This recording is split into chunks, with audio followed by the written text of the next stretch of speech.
Voilà, vous étiez en salle d'attente et vous êtes avec nous connectés. Bonsoir tout le monde, merci de votre présence. Je suis Guillaume, médiateur numérique et scientifique à la Fondation C'est Génial. Ma collègue Alexandra est également présente avec moi pour lire vos questions sur le chat. Le thème du webinaire de ce soir qui est enregistré, je vous le rappelle, donc veillez bien à laisser vos caméras fermées. Euh, Mais vous êtes invité, à l'inverse, à poser toutes vos questions sur le chat. Si je ne les vois pas directement, c'est mes collègues Alexandra qui remontera les questions. Donc n'hésitez pas à nous interpeller si la présentation de ce soir n'est pas claire, si je vais trop vite, si il y a des questions techniques ou de code. Le thème de ce soir, c'est donc l'écran LCD de 14 caractères sur deux lignes et le capteur à ultrasons. Donc ce webinaire est enregistré parce qu'il sera disponible à la relecture pour toutes les personnes qui ne sont pas là. Donc je dis bonsoir, mais ça peut être bonjour si vous le regardez à un autre moment. Il rejoindra la liste des autres webinaires disponibles à la relecture sur notre Padlet. Je vais directement changer de caméra pour vous montrer une autre vue, c'est-à-dire le montage que j'ai effectué pour ce soir. Vous avez donc une présentation rapide, c'est-à-dire la carte microbit qui est ici avec le petit smiley de bienvenue. Je vous ai indiqué sur l'écran un message de bonsoir et de bienvenue également. Et puis, au niveau des branchements, sur le port I2C, donc le port qui est à gauche toute, c'est l'écran LCD qui est connecté. Juste à côté, j'ai deux branchements. J'ai euh, mes capteurs ultrasons. Celui que je vais utiliser principalement, que vous voyez ici avec mes doigts à côté, est sur la première broche. Donc, il est branché en P0. Et puis, pour que vous voyez tout bien et que ça ne bouge pas, j'ai mis un peu de pâte à fixe. La bonne astuce qui va bien pour que tout tienne bien sans trop bouger pendant les manipulations. Je vais également vous partager mon écran, hop, que voici, et basculer immédiatement sur Chrome. Euh, pour rappel, on utilise donc l'interface VitaScience, qui est assez pratique, commode d'utilisation parce que, elle est très polyvalente. Vous pouvez utiliser, comme on le voit sur la page d'accueil, aussi bien de la programmation de machines à calculer Texas Instruments, des cartes Arduino, codées en Python directement, la carte microbit évidemment, puisque c'est celle qu'on va utiliser ce soir. Donc très polyvalent, du Scratch également, des cartes STM32. Donc on y va pour la programmation. On va rester dans l'interface de la carte microbit. Je reprends depuis le début, mais comme un pas à pas détaillé, voilà, comme si on découvrait totalement l'interface. Je vous rappelle qu'ici, puisque là on voit que j'étais déjà en train de coder, d'où le smiley qui s'affiche, on le voit ici. Je vais d'ailleurs, avec les boutons qui sont là, zoomer un peu plus, comme ça on verra un petit peu mieux le code. Cacher la partie Python, j'en ai pas besoin, pas pour l'instant. Les webinaires Python sont programmés. Sur le Padlet, vous les retrouverez également. La date de mémoire, la première date, ça doit être le 31 janvier et la deuxième session Python le 5 février, si je ne m'abuse. Je n'ai pas besoin du simulateur, mais sachez qu'en mode déconnecté, il est aussi toujours possible d'afficher le simulateur pour tester les différents éléments que vous vouliez programmer et voir donc la simulation apparaître. Donc là, il faudrait simuler une distance mesurée par le capteur ultrason. Moi, je vais rester plutôt en mode bloc, masquer le simulateur, puisque je n'ai pas besoin d'un simulateur. J'ai tous les éléments ici qui sont filmés en temps réel. Je vous rappelle également que souvent, j'aime bien afficher au démarrage donc, le bloc qui est exécuté une seule fois. Hein, on a cette petite fenêtre qui nous rappelle au survol que toutes les instructions ici seront exécutées au démarrage, c'est-à-dire une fois et une seule. Et je vous rappelle également que vous avez le bouton Reset à l'arrière de la carte microbit, donc qui n'efface pas le programme, mais qui relance le programme. Et donc là, si je changeais l'icône pour téléverser le programme, donc en associant la carte microbit, il faut bien faire ce lien et cette fonctionnalité de connexion est disponible dans Edge ou dans Chrome. Voilà. Voilà pourquoi le choix du navigateur. Et puisqu'on est en direct, il vient de se produire une erreur, vous l'avez vu s'afficher. Ce n'est pas grave, qui se plante pousse. C'est ce que je répétais encore en intervention dans un établissement ce matin. Donc là, si vous ne voyez plus rien à l'écran, c'est que j'ai débranché le câble USB. Je trouve qu'il est plus pratique, plutôt que de débrancher au niveau de la carte microbit, de le débrancher au niveau de l'ordinateur. Et donc, ça peut arriver. C'est pas grave, on a vu un message d'erreur. Donc là, comme je l'ai rebranché, ben, je retrouve mon programme d'origine, puisque là, j'ai simplement alimenté la carte. Et moi, j'avais voulu changer l'icône. Donc là, normalement, en téléversant, tout devrait bien se passer. On a vu la barre de progression rapide. J'ai bien ma coche nouvelle et je n'ai plus de message qui s'affiche sur mon écran LCD. Mais non, ça c'était je l'avais préparé en amont, mais donc là, il n'y a plus rien. Je vais commencer par le capteur en ultrason, quand même. Et je pourrais, dans le bloc répéter indéfiniment, simplement demander. Alors, je vais faire les deux. Je vais demander d'afficher. Alors, la valeur mesurée par le capteur ultrason, ce capteur, on voit qu'il est en violet. Effectivement, donc là, pareil, on a au survol d'un bloc, on a un rappel de l'image. Et puis, on a dans le bloc de texte le fait que ce capteur envoie une distance en centimètres et qu'il faut bien indiquer sur quelle broche il est indiqué. Donc, moi, c'est bien sur la broche P0. C'est bien à cet endroit-là que je l'ai branché. Pour retrouver ce capteur, il figure dans la famille des capteurs. Jusque-là, c'est logique. Il est tout en bas. Donc n'hésitez pas à aller voir tout en bas. Je suis allé assez vite, mais il y a beaucoup de blocs. Donc là, ce n'est pas les capteurs liés à la carte microbit. Elle dispose déjà de capteurs, donc on peut déjà utiliser les capteurs présents sur la carte seule. Tout un tas de capteurs qui font partie du kit ou qui n'en font pas partie. Vous avez tout à fait l'attitude d'utiliser, d'acheter tous les capteurs possibles, imaginables. Et nous, on va aller donc tout en bas. Voilà, capteur de distance et mouvement, un capteur Grove de distance sur la broche. Donc par défaut, c'est la broche P1 qui figure ici. Donc quand vous allez glisser ce bloc, il faudra surtout pas oublier ici, si vous voulez récupérer la valeur,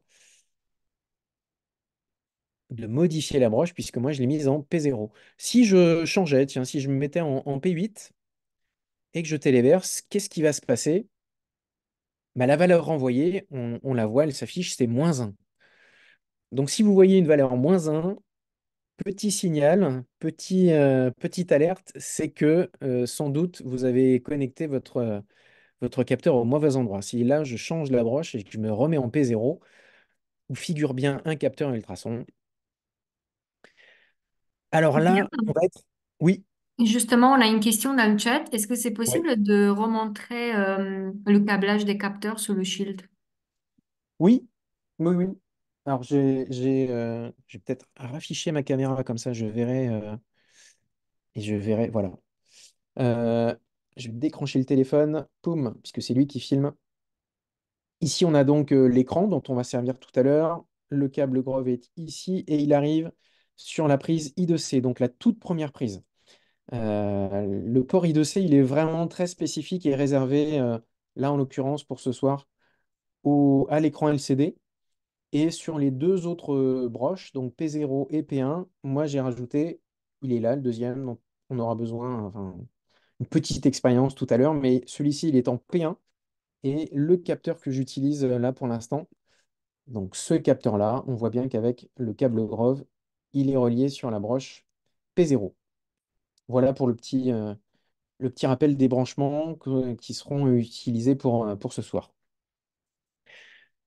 J'espère que ça a répondu à la question. Et pour le code, vous voyez que là, dans le programme qui s'affiche, d'afficher simplement sur l'écran de la carte microbit la valeur mesurée de la distance, on voit un défilé de chiffres avec un point. donc une mesure en centimètres, mais avec des valeurs décimales, et clairement, c'est illisible. Donc afficher, ça va pas nous être d'un grand secours. On pourrait, juste en dessous, dans les possibilités d'affichage, toujours sur la carte microbit, mais c'est là qu'on va voir l'intérêt d'utiliser l'écran LCD, on pourrait faire défiler cette valeur. Faire défiler va nous permettre de mieux distinguer les valeurs. Donc, je retéléverse le programme et là, on voit que la distance était de 76 centimètres et des poussières. Donc, on a eu le temps quand même dans le défilement, voilà, 76,93. Donc là, j'habite sous les toits, je suis chez moi et là, en gros, le capteur est à 76 centimètres de la soupente. Et si j'ajoutais, si je viens placer ma main juste devant, donc là je suis à quelques centimètres, là effectivement j'étais à 3 centimètres. Donc là je pense que vous voyez et ma main et le fait que en temps réel évidemment, la valeur change.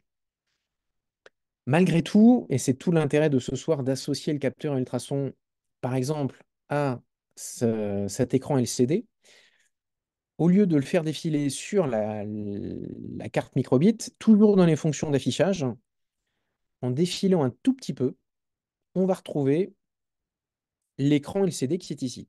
Et toujours pour rappel, en survol d'un bloc, on a bien une photo qui apparaît qui nous rappelle, ouais, c'est bien celui-ci.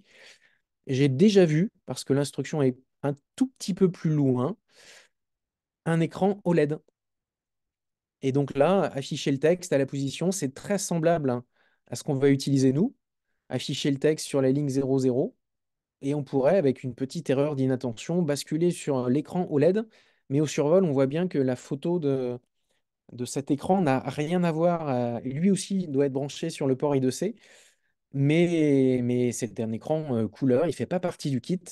Donc, c'est bien l'instruction ici au-dessus. On voit qu'il y a deux instructions seulement, nettoyer l'écran ou bien afficher du texte sur une des deux lignes à une certaine position. Et je pourrais, alors non pas seulement afficher du texte, mais si je récupère la valeur du capteur, ici, je pourrais l'afficher. Il ne va plus rien avoir sur l'écran à part ma coche. Alors, ça met un petit peu plus de temps. Vous voyez que là, j'avais bien téléversé le programme, mais j'ai mis du temps à avoir la coche sur mon icône sur la carte microbit. Et là, c'est quand même beaucoup plus facile de lire cette valeur en centimètres. Donc, on a bien 76, des poussières derrière. Si on voulait rajouter l'unité, ça aussi, c'est possible. Il y a plusieurs choses qui sont possibles, hein. C'est On pourrait aller dans les éléments de texte. Donc là, dans la colonne de gauche des instructions disponibles, je vais créer un texte. Donc je pourrais combiner, concaténer à la fois une valeur qui serait la valeur renvoyée en centimètres et indiquer l'unité, les centimètres derrière. Donc je pourrais rajouter, ici, je vais avoir besoin tout en haut ici de rajouter un bloc de texte. Et sans doute que mes 76 virgules et mes 5 chiffres après la virgule sont un petit peu superflu, en l'occurrence, là pour la valeur qui nous intéresse. Donc, dans la famille mathématique, je vais pouvoir arrondir le chiffre pour ne garder que la valeur entière. Donc, je pourrais ici créer un texte. J'espère que ça ne va pas aller trop vite. Créer un texte avec, donc là, j'aurais besoin de deux blocs uniquement. Je voudrais la valeur et ensuite rajouter centimètres pour rajouter l'unité. Donc ici, dans mon bloc, je vais afficher la valeur arrondie renvoyée par le capteur ultrason et je vais rajouter derrière. Ici, je complète avec un espace et cm pour centimètre. Ce qui fait qu'en téléversant cette nouvelle version du programme, et donc le temps de chargement est un petit peu long, mais on va bien avoir une valeur, un espace et l'unité de mesure. Là, en l'occurrence, les mesures, elles sont en continu. On voyait que les chiffres après la virgule, c'était intéressant justement pour voir que les mesures étaient vraiment très rapides. On pourrait, puisque là, si je remets ma main devant, on voit que ça change en temps réel et donc immédiatement la valeur change. Il peut y avoir quelques artefacts de temps en temps, donc ne soyez pas étonnés si de temps en temps la valeur change un peu. Il y a une autre instruction que Léo Briand, cofondateur de la plateforme VitaScience, avait présenté pour le tout premier webinaire où il présentait la plateforme, la fonctionnalité d'écrire quelque chose et de récupérer des graphes.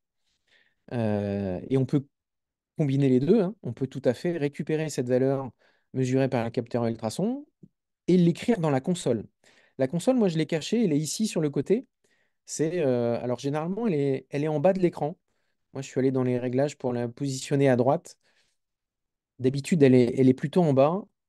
Et donc, il faut la masquer à chaque fois. Une fois qu'on téléverse un programme, vous voyez que la console s'affiche. Et donc, systématiquement, je masque la console. Et quand la console est à droite, il n'y a pas besoin de la masquer. Donc, c'est pour ça que je fais cette manip. Mais la console, bah, si j'écris une valeur dans la console, donc là, si j'écris bonjour, puisque c'est ce qui était présent, une fois que le programme aura été chargé, hop, et pourquoi ma console? Oui, il y a bien bonjour. Je ne vois rien dans ma console. C'est étrange, hein. Mhm. En attendant, il y a deux remarques dans le chat, Guillaume. Oui, Il y a quelqu'un qui a un écran LCD couleur dans son établissement. J'imagine que ça ne va pas fonctionner. Il va manquer le bon pilote. oui, tout à fait. Alors là, il se trouve que là, on voit bien les bonjours qui défilent dans la console. Je vais la masquer. Alors, deux remarques par rapport à... Je vais retourner dans les fonctionnalités d'affichage. On est bien ici dans l'écran LCD. Sur l'écran. Alors, moi, sur mon écran ici, j'arrive à le lire, mais je pense que il faudrait que vous y alliez pour le voir. On est bien dans ce qui s'affiche et on pourrait le voir ici. C'est bien un écran Grove 16x2, donc 16 caractères sur deux lignes. Euh, alors, il y a du black on yellow, il y a du white on blue, enfin, un écran monochrome. C'est le seul qui est là, qui est pris en charge. Pour des écrans couleurs, mais effectivement, il y a d'autres fonctionnalités d'afficher. Mais on le verra tout à l'heure. On peut modifier en filoutant, en rusant un peu, on peut modifier la couleur d'affichage sur cet écran qui est pourtant monochrome. Mais l'écran, si vous disposez d'un écran couleur, d'un écran LCD couleur, il ne sera pas pris en charge. Et comme il n'y a pas possibilité, je pense pas qu'il existe, qu'il soit présent dans les familles d'écrans d'affichage disponibles sur VitaScience. Puisque là, on a des matrices LED, donc c'est autre chose, c'est d'autres matériels. Dans MakeCode, dans l'interface MakeCode, il est possible d'utiliser des extensions. Et là, peut-être qu'il est possible de rajouter l'extension qui va bien pour utiliser un écran couleur. Et ensuite, il y avait juste, Patrice dit merci. Il y avait une autre question, enfin, une remarque par rapport à ce que tu disais tout à l'heure. Quelqu'un qui a testé avec la fonction arrondir n'a pas la virgule sur l'écran LCD. Donc, voilà. Alors là, j'ai pas compris la question. La fonction arrondir, oui, qui permet Il n'y a d'enlever pas les... de question, c'était juste une remarque. C'est que quand on utilise la fonction arrondir, il n'y a pas la virgule qui s'affiche sur l'écran LCD. Non, puisque la valeur est arrondie, donc tous les chiffres après la Ouais. virgule ont été gommés et disparus, ouais, effectivement. Je pourrais écrire ces valeurs mesurées dans la console parce que va me permettre, plutôt que d'afficher bonjour, de récupérer ces valeurs. Et donc, à chaque fois qu'on modifie un programme, il faut bien penser à le téléverser.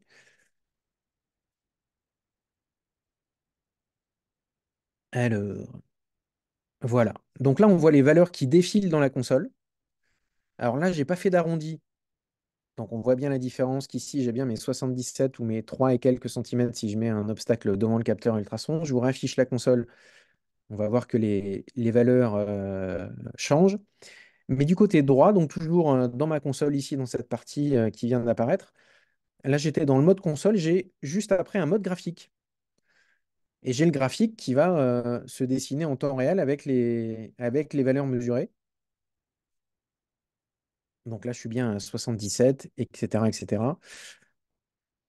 Et surtout, en bas, on peut exporter les données. Alors ça, c'est valable avec n'importe quel capteur, hein, pas uniquement avec le capteur de distance. Mais je le rappelle à chaque fois parce que c'est quand même intéressant de pouvoir ici Et puis les publics ne sont pas les mêmes à chaque webinaire. Donc pour certains ou certaines d'entre vous, c'est peut-être une redite et pour les autres, peut-être une découverte. Donc tant mieux, j'en profite. Et vous pouvez exporter ces fichiers de données au format CSV, au format séparateur virgule. Et donc dans le fichier que vous allez télécharger, hop, il était là. Si je le regarde, j'ai bien ici un fichier avec les valeurs. Donc, vous pouvez tout à fait récupérer ça et l'exploiter dans un tableur Excel, par exemple, évidemment. Donc, voilà un autre usage. Simplement, je vous rappelle l'instruction ici en faisant le fait d'écrire dans la console une valeur.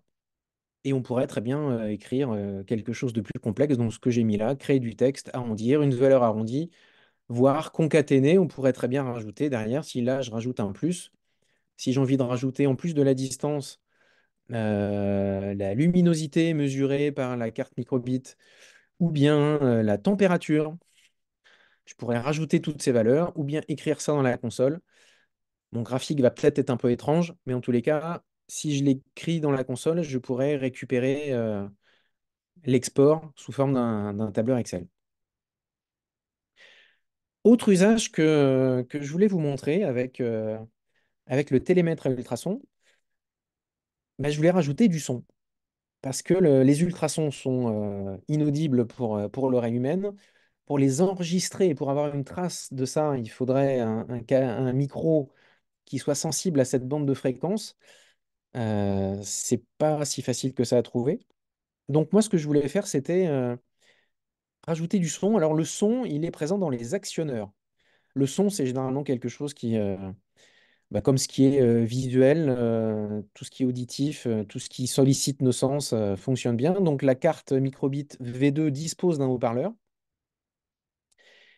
Et à chaque fois que là, je vais faire une pause pour le coup. Donc ça, c'est pareil, c'est dans les entrées-sorties. Faire une pause, je vais attendre, par exemple, oui, une demi-seconde avant chaque mesure. Et puis à chaque mesure, je vais jouer un son. Alors, je pourrais aussi faire varier l'intensité du son, par exemple, en fonction de la distance. Ça aussi, c'est ça aussi, c'est intéressant. Pour l'instant, je téléverse mon programme. On va simplement avoir une version sonore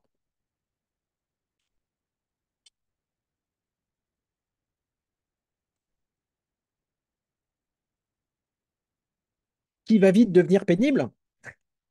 Donc, je vais vite enlever cette instruction, retélécharger le programme. Et moi, je vous ai dit, ce qui m'intéressait surtout, ça serait de pouvoir faire varier la fréquence en fonction de ma distance. Donc là, j'affiche une distance, mais je pourrais très bien faire varier. Alors, on voit d'ailleurs que sur l'affichage LCD, il y a des petits restes, puisque moi, en plus, là maintenant, je lui avais demandé d'afficher euh, la luminosité et la température. Donc, c'est pour ça que là, il doit faire 21 degrés. Et la luminosité, j'imagine qu'elle doit être suffisamment faible et que ça doit être zéro.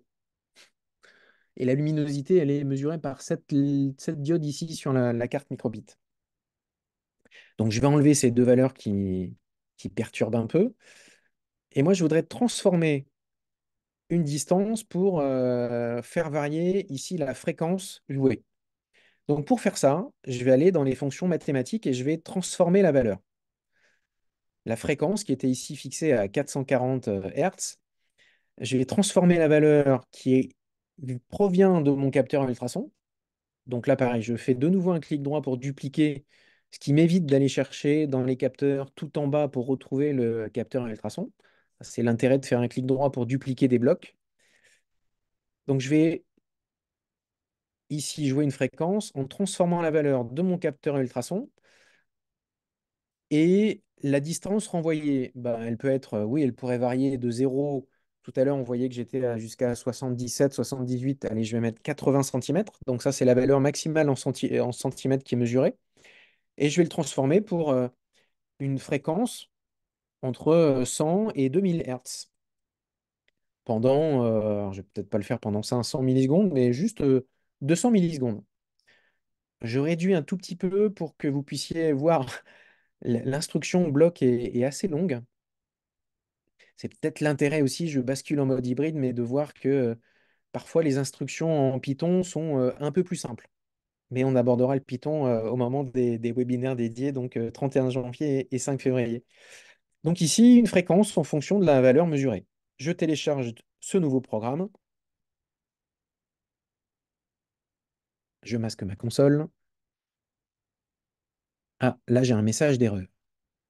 Donc là, il y a quelque chose qui ne lui va pas. Alors quand vous avez un... Là, oui, là, ici, il y a un type, et je sais pourquoi.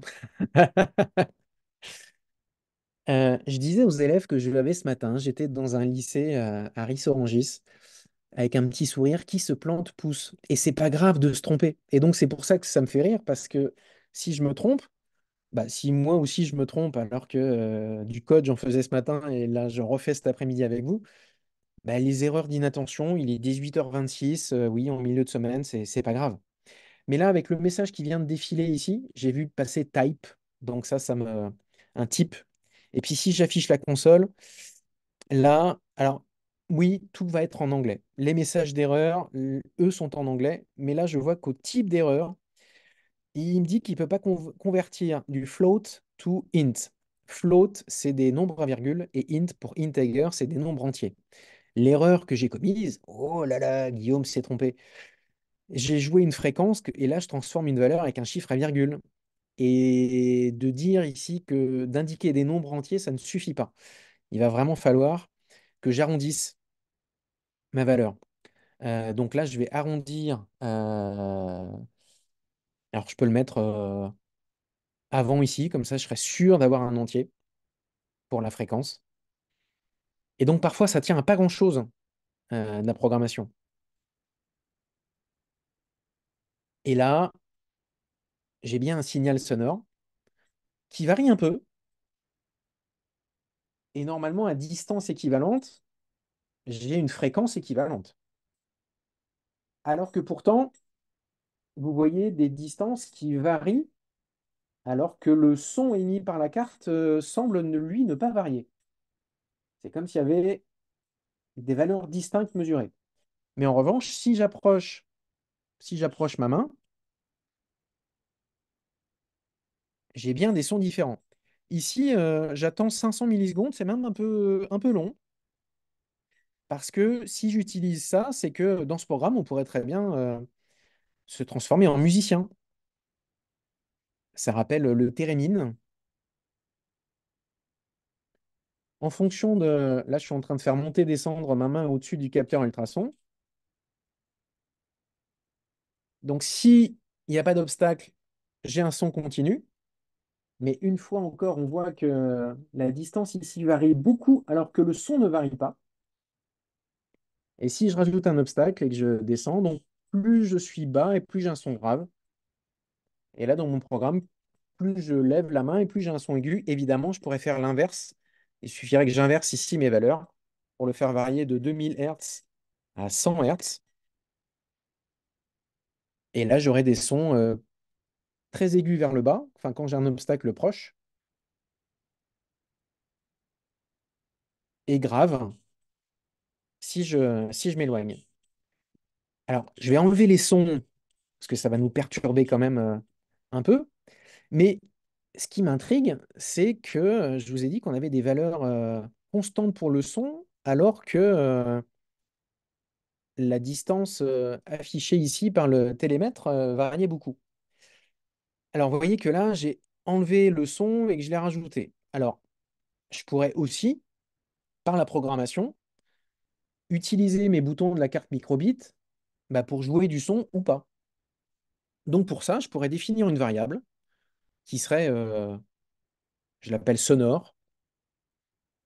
Je vais considérer, moi, que dans ma programmation, ben, si ma variable est égale à 0, je veux pas de son.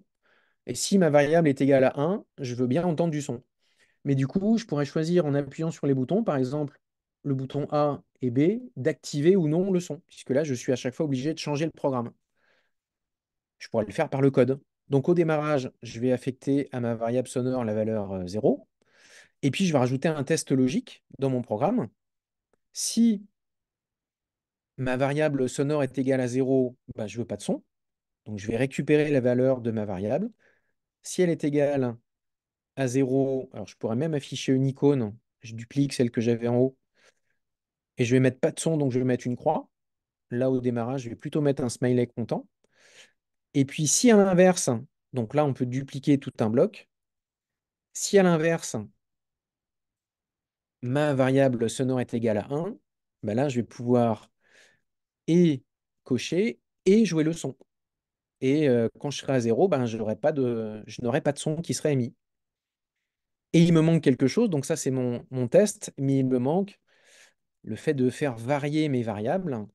Si le bouton A est appuyé, ben, je voudrais que. Alors, je vais le reprendre dans variable, ça sera plus simple. Je vais affecter à sonore une certaine valeur.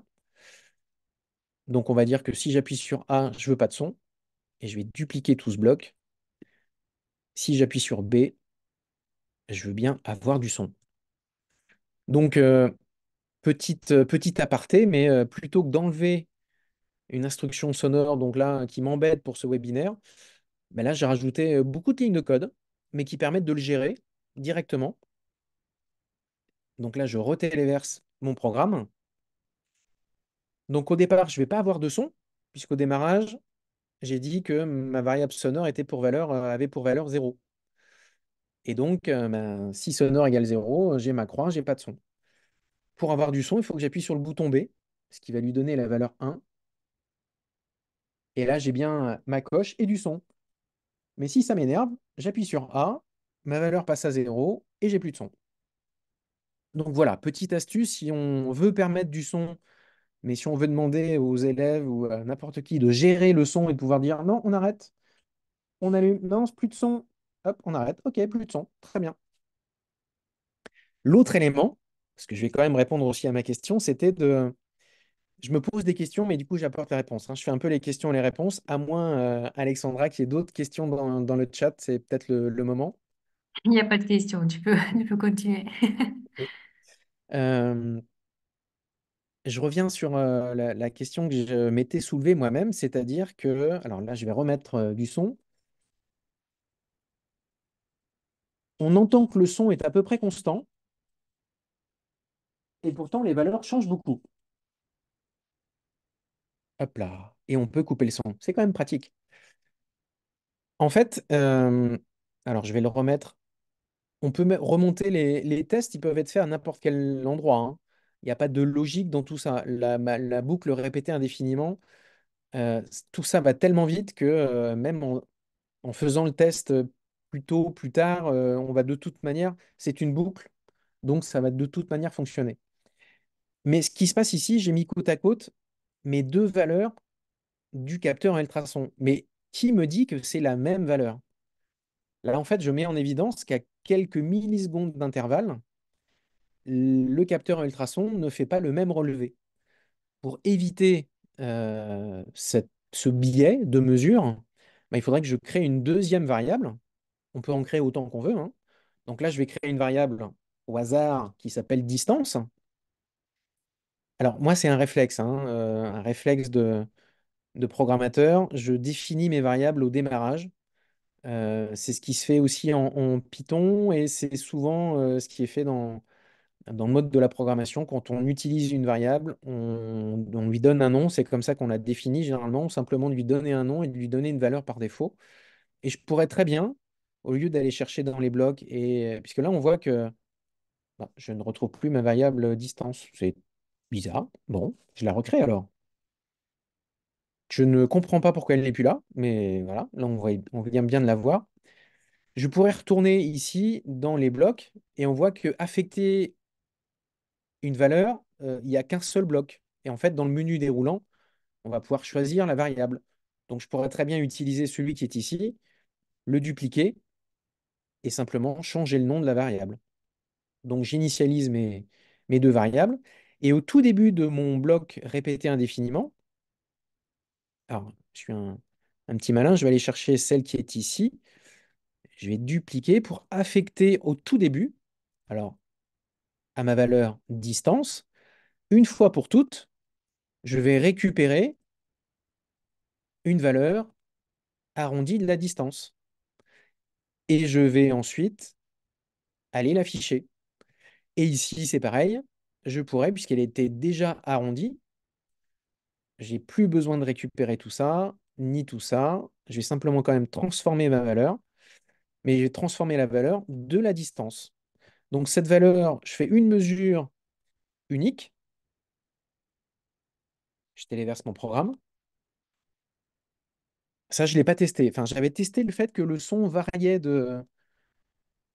Alors, je remets le son. Ah, alors là, je pense qu'il y a encore une question d'arrondi qui lui plaît pas. Je pense, hein. Donc, je modifie directement le programme. Je pense que c'est l'arrondi qui lui manque.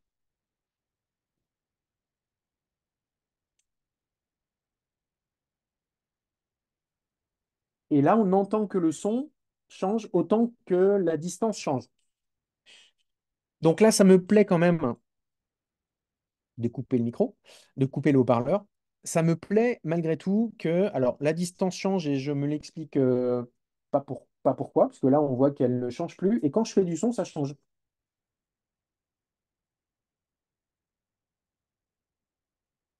C'est vraiment la seule chose que je change, hein. Promis, je ne suis pas en train de faire passer des. Là, oui, j'ai mis ma main devant, mais sinon, alors s'il y a des profs de physique dans la salle, je suis preneur d'une explication. Je ne pense pas que ce soit les haut-parleurs qui génèrent des ultrasons et qui viennent perturber le télémètre à ultrasons qui est juste à côté.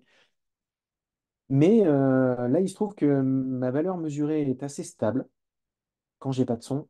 Quand je rajoute un son associé, ça change beaucoup. Mais en tous les cas, il y a une adéquation entre la valeur affichée et le son qui varie, puisque c'est une variable et une seule que je retrouve tout au long de mon programme. Donc là, au moins, en termes de logique, ça me plaît. En termes de logique, en revanche, pourquoi la valeur change autant, ça me perturbe un peu. Et justement, en guise de perturbation, j'avais prévu de rajouter un deuxième capteur à ultrasons. Euh,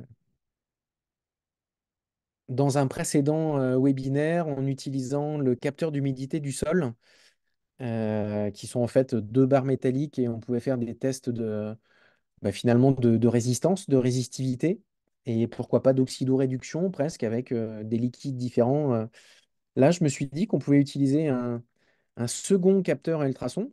On en avait plusieurs dans le kit, hein, de mémoire. Il y en a au moins deux, peut-être même trois d'ailleurs. Je ne sais même plus. Je pense qu'il y en a trois.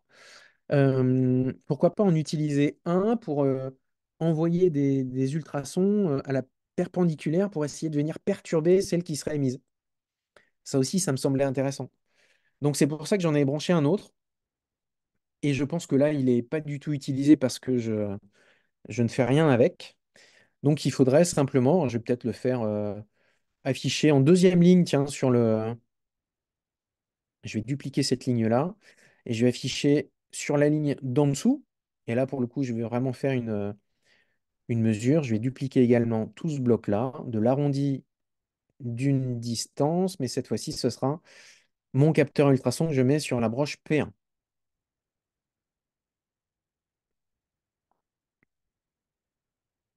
Alors, j'aurai pas de son, j'ai mon programme. Et donc, on voit celui. Alors, la première ligne, c'est le capteur qui est ici. Donc là, j'ai un obstacle juste devant, donc j'ai bien 1 centimètre. Et le deuxième capteur ultrason, il est là. Et je voulais envoyer des ondes sonores, mais à la perpendiculaire, pour voir si ça pouvait faire varier l'un ou l'autre. Ça me semblait intéressant de voir s'il pouvait y avoir des perturbations d'ondes ultrasons d'un capteur à un autre. J'ai pas l'impression que ça vienne perturber grand-chose.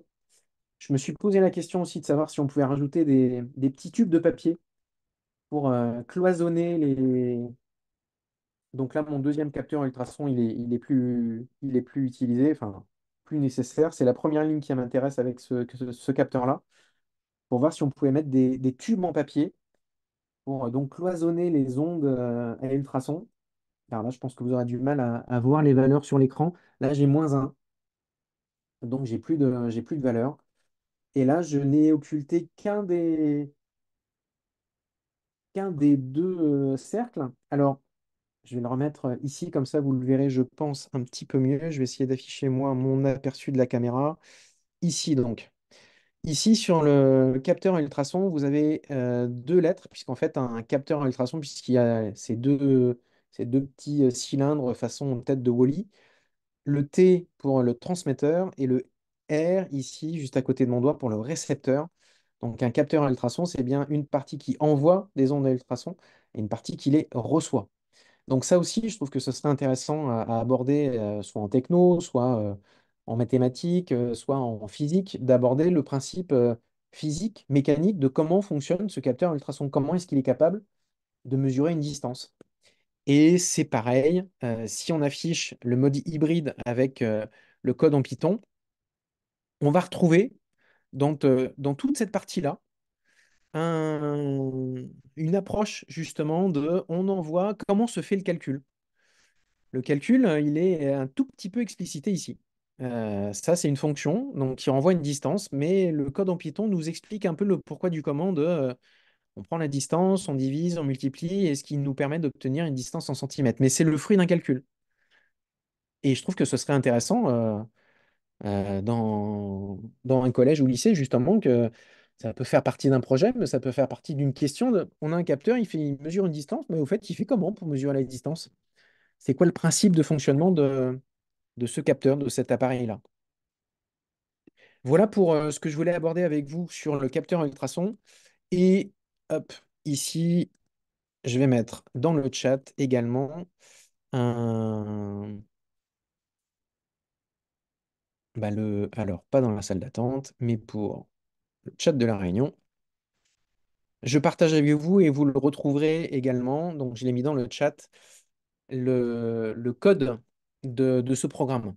Et vous le retrouverez dans les liens de la vidéo, à la relecture, dans les commentaires, juste dans la zone juste en dessous. Vous retrouverez les liens pour retrouver directement ce programme. Mais là, je vous le mets dans le chat pour le retrouver directement, immédiatement. Est-ce qu'il y a des questions, des suggestions, des retours d'expérience sur ce capteur-là avant d'aborder un deuxième exemple de programmation sur l'écran LCD en particulier? Dans le chat, j'en vois pas, mais n'hésitez pas à allumer directement vos micros.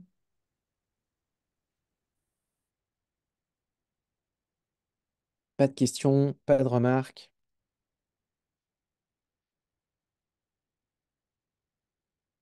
Et alors, quand je dis remarques, oui, ça peut être effectivement des remarques générales. Je veux bien qu'on revienne sur un point de programmation, un point de code, puisque là, arrivé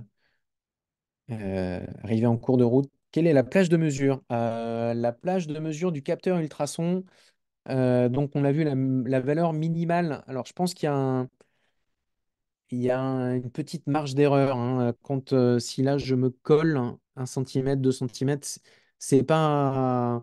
Effectivement, il mesure une valeur en centimètres, hein, donc il faut quand même tenir compte d'une certaine marge d'erreur. Et je crois que ça va jusqu'à, j'ai envie de dire 2 mètres, 2 mètres, 2 mètres 50. Ça doit pas aller au-delà de 2 mètres 50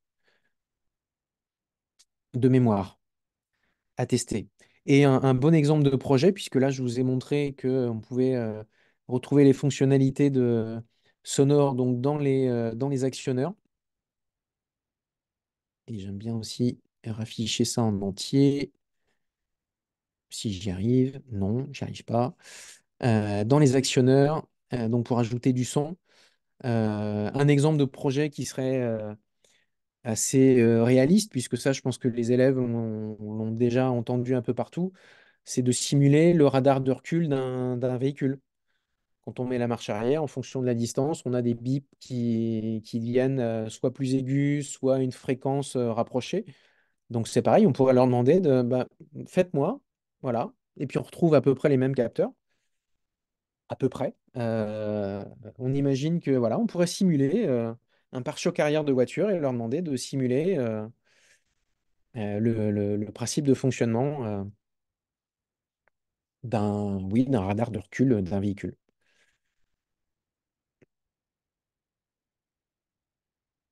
Alors, Il y a une question de quelqu'un qui a un afficheur Grove sur une ligne. Est-ce que tu sais s'il y a des blocs de programmation là-dessus, sur VitaScience? Alors sur VitaScience, non, ça me dit rien. Et je savais même pas qu'il y avait un afficheur Grove sur une seule ligne et non pas deux, Est-ce que vous pouvez nous communiquer la référence dans le chat?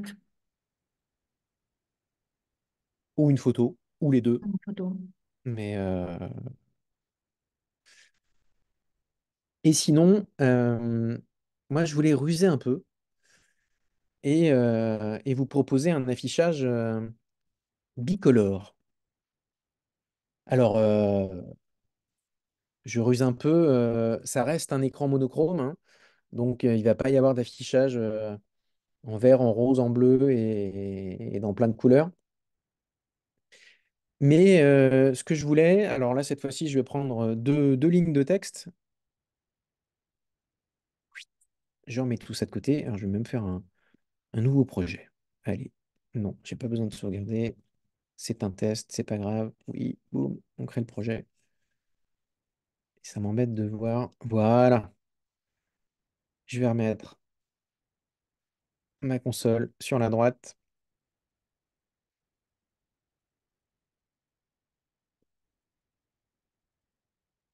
et minimiser ma caméra.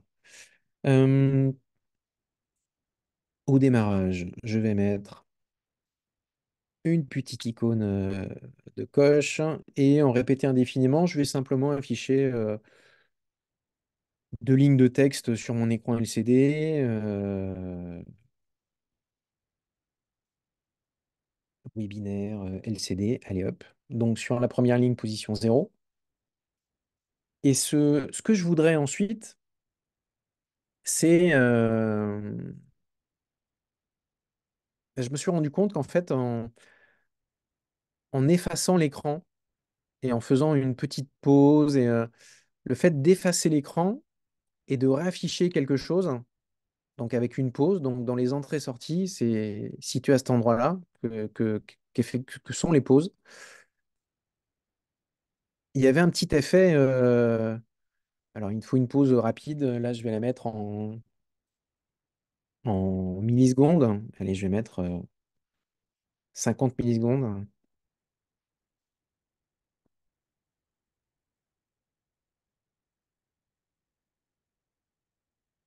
Alors là, je retrouve la même chose. Comme j'ai rafraîchi la page, le lien est perdu. Donc là, vous allez voir l'écran et la carte qui s'éteignent. Parce que je viens de débrancher la prise USB. Je rebranche le tout, ça se rallume. Je téléverse, je fais de nouveau ma connexion. Alors j'espère que le rendu va être bon sur la caméra. Je vais regarder quitte à rapprocher un peu le téléphone ou à voir. Alors là, je pense qu'on a déjà un peu de mal à voir la différence, donc je vais le faire sur deux lignes. Une où le texte sera affiché en permanence, et une seconde sur laquelle je vais. Alors tiens, je pose une question comme ça à la cantonade, puisqu'il nous reste un peu de temps et que vous êtes quasiment une vingtaine de présences ce soir. J'aimerais bien afficher sur cette seconde ligne, mais j'aimerais bien ne pas. J'aimerais bien qu'il y ait une ligne qui soit bien visible et une ligne. Comment effacer qu'une seule ligne? C'est ça ma question. Il faut que je remette. Je pense que si vous avez une bonne mémoire visuelle, vous voyez que webinaire est plus clair. Mais est-ce que quelqu'un a une proposition à me faire pour laisser la première ligne toujours visible et sans nettoyer tout l'écran, n'effacer que la deuxième?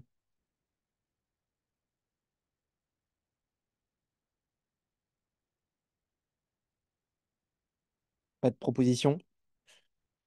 Ce que je voudrais en fait, c'est que sur cette deuxième ligne, donc là je vais dupliquer cette instruction ici, donc qui est à la position 1, je voudrais remplacer tout ce texte par des espaces.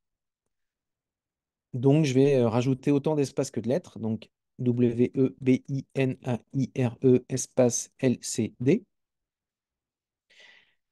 Et si je rajoute une pause entre... hop, Il y avait des réponses dans le chat, c'était affiché, écrire un texte vide, ouais, afficher le c'est ça. petit espace, voilà. Afficher un texte vide. Et alors, je rapproche là, alors, je le mets d'une certaine position plus inclinée. C'est un peu pareil comme à la télé quand on veut montrer un... Entre le... Là, vous avez un beau rendu. Moi, je le vois un peu moins, mais là, tel que je le vois en rendu de caméra, alors ça clignote un peu. Après, il faut jouer sur justement la fréquence de rafraîchissement, mais en fonction de l'inclinaison. C'est pour ça que je disais que c'était une petite ruse. Mais là, j'ai la ligne du haut qui est toujours écrite de la même manière. Et celle du bas, à force d'afficher et d'effacer, d'afficher, d'effacer, d'afficher, d'effacer, en fait, ça diminue la luminosité. Donc, en fait, c'est pas un changement de couleur. Et en fonction de la manière dont moi j'incline ma caméra. Mais voilà.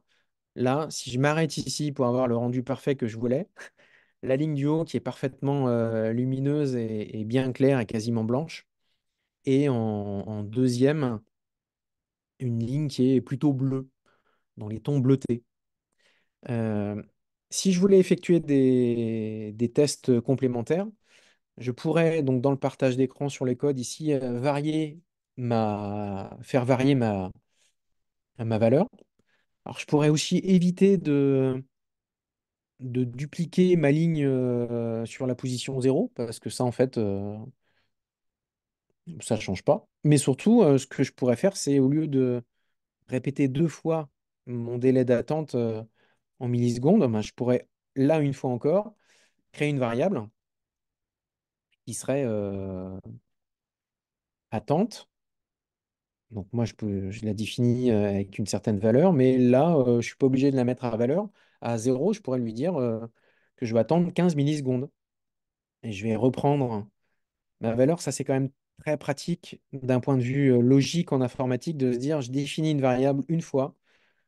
Et ici, une fois au démarrage, je vais modifier cette valeur qui va s'appliquer dans toute la suite du programme.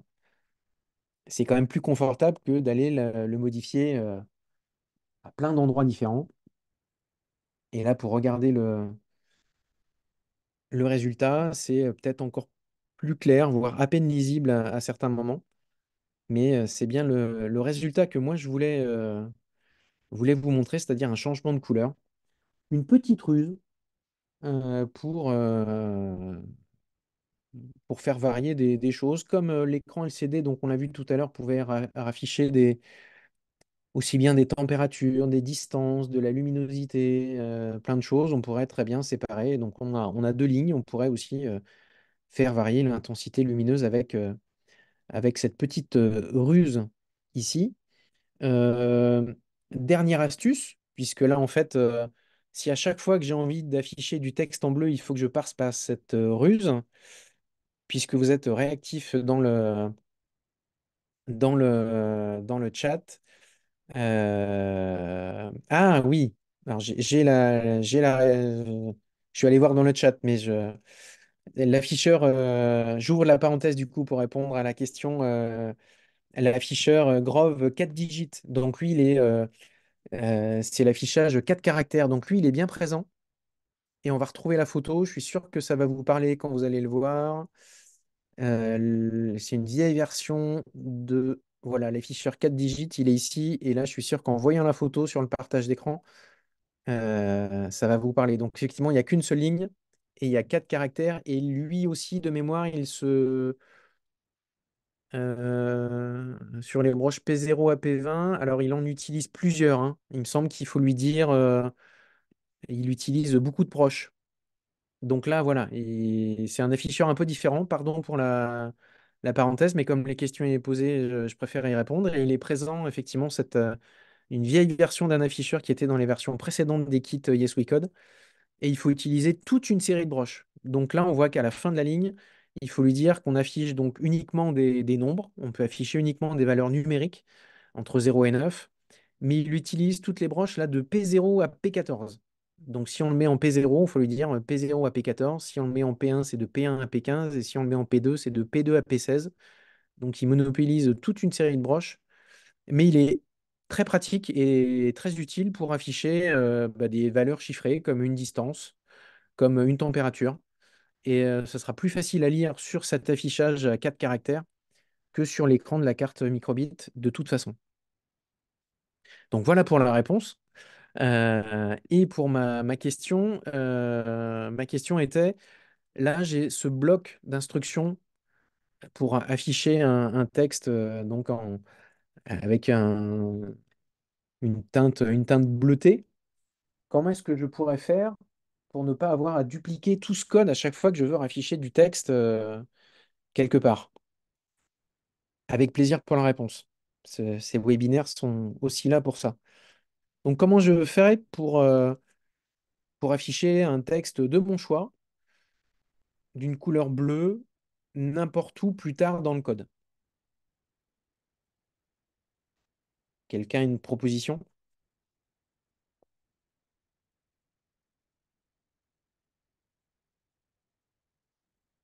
Eh bien, cette fois-ci, fonction, procédure, oui, très bonne suggestion. Enfin, je dis très bonne, c'est celle que j'allais proposer. En informatique, il n'y a pas forcément de bonne ou de mauvaise réponse, il n'y a que celle qui fonctionne, qui est bien. Mais effectivement, et on n'en parle pas souvent, mais là, il y a une fonction. Donc, on peut définir une fonction. Donc là, ce serait une fonction texte bleu. Et donc, tout ce bloc ici, je vais pouvoir le déporter. Et je pourrais même lui dire qu'il va y avoir une variable qui arrive avec mon texte. Et moi, je pourrais faire appel à ma fonction quelque part dans mon code. J'espère que je ne suis pas allé trop vite. Dans fonction, donc là, c'était pour définir une fonction. Et maintenant qu'elle existe, texte bleu, un peu comme une variable, ben, je retrouve un bloc texte bleu avec du texte qui serait présent ici. Donc là, je pourrais rajouter, donc il va falloir que j'aille dans texte pour redéfinir une variable de type texte. Donc là, ça sera simplement ma seconde ligne. Et dans les variables, j'ai bien le texte tel que je l'utilise ici. Alors la variable qui est définie dans la fonction, il faut aller la chercher dans variable et non pas dans fonction. C'est un petit peu tordu. Mais du coup, j'espère que ça fonctionne. Je ne l'ai pas testé. On teste en réel, on teste en direct. Et je ne ferai pas de montage, de trucage pour la relecture du replay. Mais on voit que ça fonctionne. Alors, je vais peut-être le rapprocher de la caméra, comme ça vous le verrez mieux. J'ai bien sur ma première ligne webinaire LCD qui ne peut pas changer. Et là, j'ai simplifié mon bloc euh, répété indéfiniment. J'ai bien ma ligne en bleu avec seconde ligne, mais avec tout ce que je veux. Et comme la procédure est toujours la même, c'est-à-dire j'affiche du texte, j'attends un peu, j'affiche des caractères blancs, j'attends un peu, etc. Bah là, j'ai simplement à changer mon texte. Là, c'est du texte d'essai, point d'exclamation, je téléverse. Hop.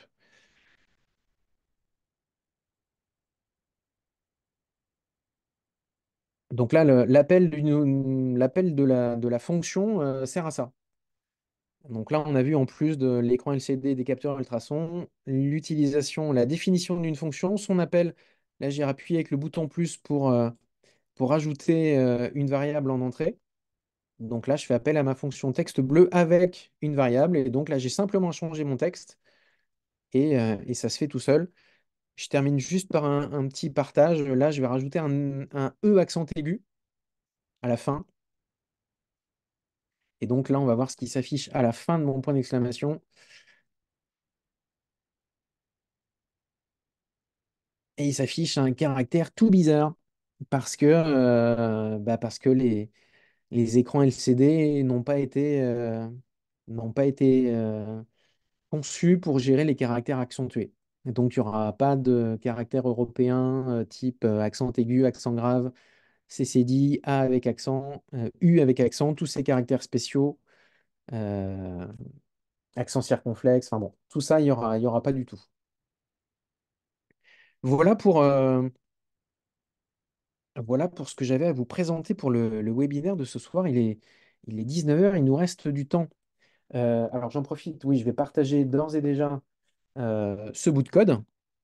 Alors j'avais pas mis la fonction. Euh, Ça, j'y ai pensé là maintenant, parce qu'on avait un petit peu de temps. Je vais le mettre dans le chat de groupe. Je vous partage l'exemple de code. Mais c'est vrai que je ne l'avais pas. Dans l'exemple, si vous cliquez sur le lien, il n'y aura pas la fonction. Il y aura uniquement les quatre éléments qui sont appelés dans la fonction. Il faudra recréer la fonction si vous voulez retrouver l'usage de cette fonction tel qu'il est défini là. Ce qui nous laisse du temps pour des questions-réponses, pour des retours d'expérience. Moi, s'il n'y a pas de questions sur la thématique du webinaire, alors d'une part, je rebondis sur le questionnaire que vient d'envoyer Alexandra dans le chat. Et je rappelle l'utilité de ce questionnaire pour vous qui nous suivez en direct, c'est alors même a posteriori en replay, hein, pourquoi pas, on prend toutes les réponses. Le questionnaire est anonyme, il y a 5 questions uniquement, hein. Je vais cliquer sur le lien. Voilà. Donc ici, il s'agit tac, tac, tac, tac, de la réponse G, webinaire pédagogique, activité avec le capteur ultrason et afficheur LCD. Je vous laisse choisir la bonne réponse entre élèves enseignants. Votre académie, une note, soyez le plus sincère possible. Ce que vous avez apprécié, moins apprécié. Est-ce que vous pensez que vous allez le réutiliser ou pas? C'est très utile pour nous, tout ça. Et le dernier champ ici, qui a une zone, un paragraphe libre. Sentez-vous libre de partager tout ce qui vous passe par la tête sur ce webinaire, sur l'action Yes We Code, sur des problématiques que vous auriez, enfin peu importe. Et moi, c'est justement la question que j'allais vous poser. Est-ce que, euh, est-ce que vous avez déjà commencé vos projets avec vos élèves? Je vais arrêter mon partage d'écran. Est-ce que vous avez des questions, des problématiques sur l'utilisation du matériel de façon générale? Voilà, comme il nous reste, il est 19h03, on peut prendre éventuellement quelques minutes. On n'est pas obligé de pousser jusqu'à 19h15, mais si vous avez des retours ou des questions qui nécessiteraient un retour là maintenant, on est disponible et sinon, on va se souhaiter une bonne soirée. Mais voilà, pensez bien à remplir ce questionnaire, même à chaque webinaire. C'est vrai que c'est intéressant, utile pour nous, utile aussi en termes de mesure d'impact. Le projet Yes We Code, il est porté par des financeurs et c'est toujours utile pour nous de pouvoir apporter des réponses précises des utilisateurs, aussi bien les élèves, les enseignants, les médiathèques, de pouvoir justifier comment le kit est utilisé, quelles sont les fonctionnalités dont vous avez le plus besoin. Et puis aussi en toute transparence, on est aussi en train de se poser la question des capteurs, des éléments qui vont faire partie du kit de l'an prochain. Et donc, si vous nous dites les servomoteurs, ça sert à rien, les robots, il y en a trop, enfin bref. Donc, n'hésitez surtout pas à partager. Et pour répondre à la question d'Eric, oui, le webinaire est enregistré depuis le début et le webinaire sera disponible dès demain sur le Padlet, comme tous les autres webinaires qui étaient enregistrés. Oui, oui.